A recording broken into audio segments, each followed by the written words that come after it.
Bharat Canada के बीच विवाद काफी दिनों से चल रहा है। दोनों देशों के बीच की तल्खी जग जाहिर है। कनाडा के आरोप भी चौंकाने वाले हैं।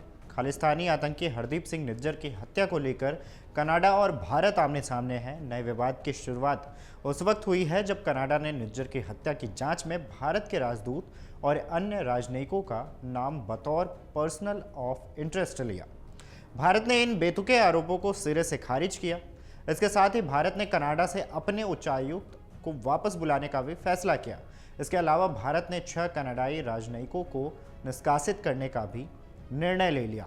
इस बीच जगमीत सिंह की चर्चा है, जो कनाडा में रहकर भारत पर बयानबाजी कर रहे हैं।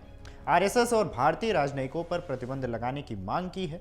इनका ट्रूडो से क्या कनेक्शन है, चलिए बताते हैं। क्योंकि कनाडा में आम चुनाव अक्टूबर 2025 में होने हैं।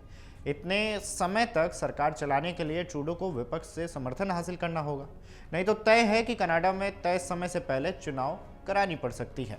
तो आगे बढ़ने से पहले ये जान लीजिए आखिर जगमीत कौन है। तो जगमीत सिंह का जन्म पंजाब के बरनाला जिले के ठीक रिवाल गांव में हुआ था। उसका परिवार 1993 में कनाडा जाकर शिफ्ट हुआ। जगमीत सिंह भारत 1984 के सिख विरोधी दंगे को लेकर के लगातार विवादित बयान देते रहे हैं और कई मौकों पर उन्होंने भारत के खिलाफ भी बयान दिया है।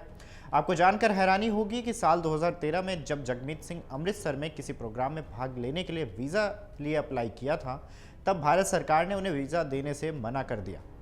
इस पर उन्होंने बयान दिया कि मैं हमेशा से 1984 के दंगों के पीड़ितों की इंसाफ की बात करता हूं, इसलिए भारत सरकार मुझे वीज़ा नहीं दे रही है। वहीं आपको जानकर यह भी हैरानी होगी कि जगमीत सिंह सिर्फ 1984 के सिख विरोधी दंगों पर भारत के खिलाफ बयान नहीं देते रहे हैं, जबकि उनको जब भी, जहां भी, जैसे भी मौका मिला है, उन्होंने भारत के खिलाफ बयान देने और काम किया है।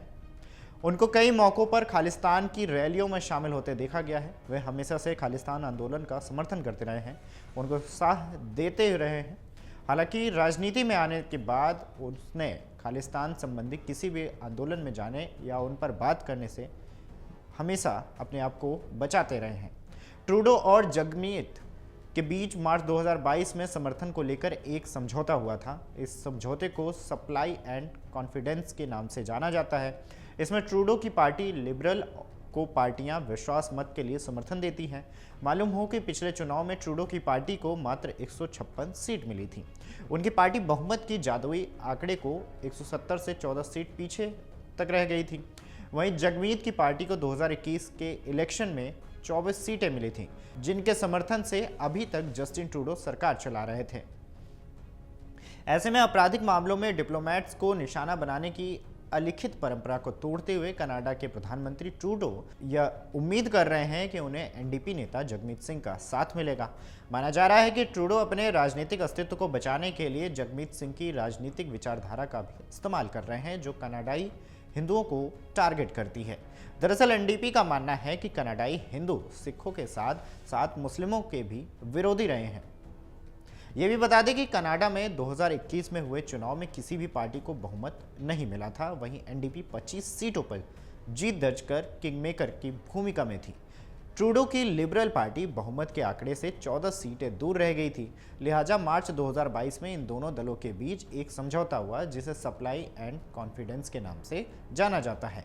इसके तहत एनडीपी ने वादा किया कि संसद अविश्वास प्रस्ताव आने पर वो ट्रूडो सरकार को हर हाल में बचाएगी।